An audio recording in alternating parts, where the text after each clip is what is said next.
تلنگانہ کے مسلمانوں کو ریزرویشن تحفظات اس لیے ملنے چاہیے کیونکہ وہ سوشلی اور ایجوکیشنلی بیکورڈ ہے، وہ تعلیمی اور سماجی طور پر پسماندہ ہے۔ اور میں یہ بات بھی کہنا ضروری سمجھتا ہوں کہ آندھرا پردیش میں اور تلنگانہ ریاست میں جو 4% کا ریزرویشن ہے، وہ 4% کا ریزرویشن جس سے مسلمانوں میں جو بیکورڈ کاسٹ ہیں، مسلمانوں میں 90% لوگ بیکورڈ کاسٹ کے ہیں تلنگانہ اور آندھرا میں، ان کو جو ریزرویشن دیا جا رہا ہے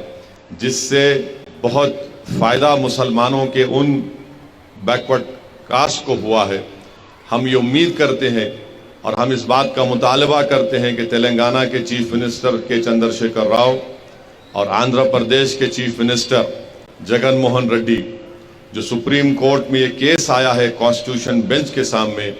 وہ بہترین سے بہترین لیگل ٹیم کو تیار کریں گے اور اس کا دفاع کریں گے، اور ان کی پوری کوشش ہونی چاہیے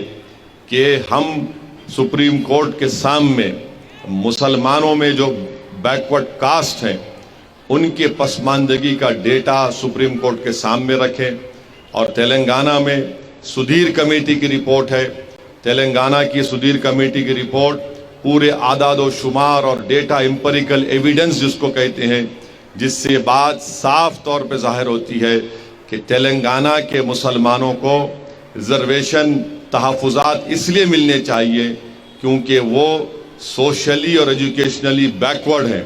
وہ تعلیمی اور سماجی طور پر پسماندہ ہیں۔ اس بنیاد پر، اس ڈیٹے کی بنیاد پر تلنگانہ اور آندھرا پردیش میں مسلمانوں کو ریزرویشن ملنا چاہیے۔ اور اس سلسلے میں میں نے چیف سیکرٹری سے بات چیت کی، ان سے ملاقات کی اور ان سے بار بار حکومت کو توجہ بھی دلا رہا ہوں۔ تو چیف سیکرٹری نے مجھ سے یہ کہا ہے کہ سپریم کورٹ میں ڈیویڈی صاحب، دھون صاحب اور سینئر وکلاؤں کا تلنگانہ کی حکومت نے ان کو بحیثیت اپنا وکیل مقرر کیا ہے۔ تو میں نے حکومت سے یہ بھی کہا ہے کہ جو پروفیسر گوپال صاحب ہیں جنہوں نے ایک بہترین بحث کی یہ 10% اکنامک ویکر سیکشن کے ریزرویشن کے خلاف، ان کو بھی رکھا جائے۔ تو حکومت نے مجھ سے وعدہ کیا ہے کہ ان کو بھی رکھیں گے۔ ساتھ ہی ساتھ میں نے تجویز بھی دی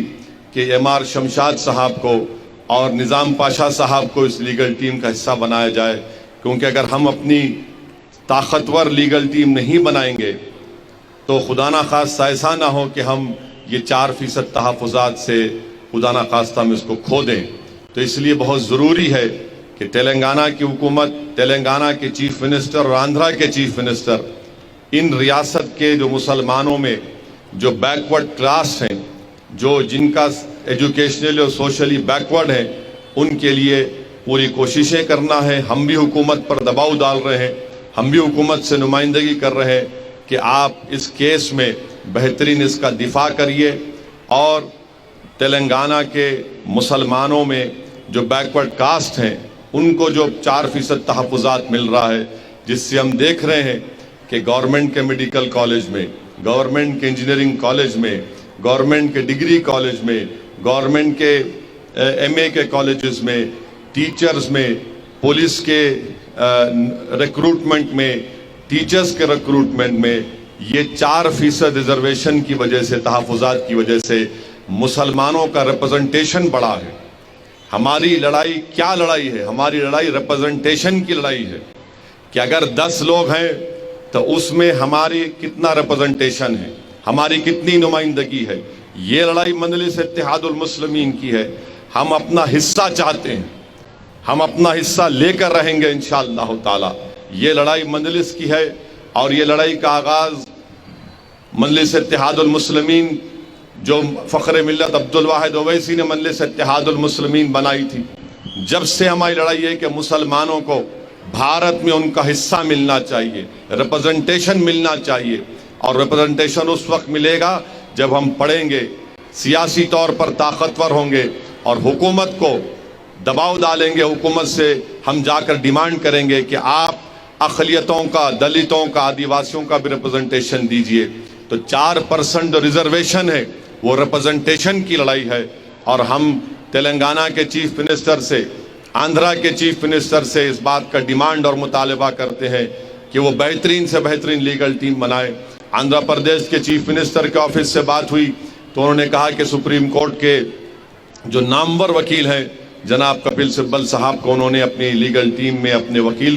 کے طور پر اس کیس لڑنے کے لیے ان کی سروسز کو حاصل کیا۔ تو یہ بہت بڑی لڑائی ہے۔ تلنگانہ اور مسلمانوں کے ریزرویشن ایک زندگی اور موت کا مسئلہ ہے، تو اس لیے حکومت کو اس کو سیریس لینا چاہیے، بلکہ حکومت بار بار اس پر توجہ لیں۔ ہم تو اپنی طرف سے ہر مقام پر جا کر، چاہے چیف سیکرٹری ہو، چیف منسٹر کا دفتر ہو، متعلقہ منسٹر ہو، ان سب سے ہم اس بات کو کہہ رہے ہیں کہ اس کو سیریس لیجئے۔ یہ سپریم کورٹ میں ہمارا کیس ہے، یہ مسلمانوں کے مستقبل کا مسئلہ ہے، کیونکہ یاد رکھیے ریزرویشن ایک ریپرزنٹیشن کی لڑائی ہے اور ہم کو ہمارا حصہ ملنا چاہیے۔ نیشنل دستک کی آپ سے گزارش ہے کہ اگر اس کو بچانا چاہتے ہیں تو نیشنل دستک کو سبسکرائب کرنے کے لیے ریڈ کلر کے سبسکرائب بٹن کو دبائیں، پھر بیل آئیکن کی گھنٹی دبائیں۔ نیشنل دستک کو بچانے کے لیے بہت ضروری ہے کہ ہر خبر کو شیئر کریں، لائک کریں، کمنٹ ضرور کریں۔